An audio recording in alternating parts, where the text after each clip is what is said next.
আপনারা যেখানে জঙ্গি সংগঠনের লোকদের পাবেন আপনারা আমাদের সহযোগিতা করেন। আমরা সাধারণ জনগণ আমরা ভালো থাকতে চাই। জঙ্গি কোনো সংগঠনের কার্যক্রম আমরা সহ্য করবো না। কোনো আওয়ামী উস্কানি আমরা সহ্য করবো না। আমাদের হিন্দু ভাইদের উপর যদি বগুড়া জেলা বিএনপির গত জাতীয় সংসদ নির্বাচনে তাদের শিশুর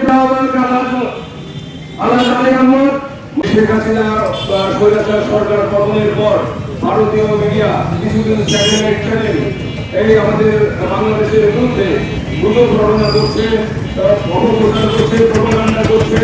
আমরা সবাই মিলে এই অপপ্রচার এবং প্রপাগান্ডার বিরুদ্ধে রুখে দাঁড়াবো। এবং আমরা ইতিমধ্যে দেখেছেন আমাদের হিন্দু ভাইরা ছোট ছোট মাদ্রাসা ছেলেরা হিন্দু মন্দিরগুলোকে পাহারা দিচ্ছে। আমি পাশাপাশি হিন্দু ভাইদের বলছি আপনারা কোন ধরনের গুজবে কান দেবেন না। আমাদের এখানে ছাত্র জনতা এবং দল বল নির্বিশেষে আমরা এখানে উপস্থিত হয়েছি।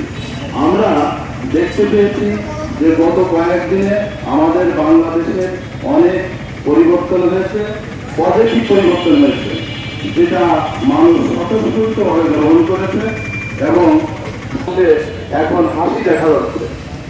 তো যেটা আসল কথা, এই ধরনের পরিস্থিতিতেও কিছু সুযোগ সন্ধানী মানুষ আছে যারা সুযোগে নিজের ভাগ্য পরিবর্তনের জন্য অবৈধ চেষ্টা করে থাকে। আমি নিজে হসপিটালে গিয়ে হাড়ের ডাক্তার কাজী রেজাউল ইসলামের জিজ্ঞেস করলাম যে মাগুরায় তো কাজকর্ম জঙ্গিদের মতো কার্যক্রম হচ্ছে।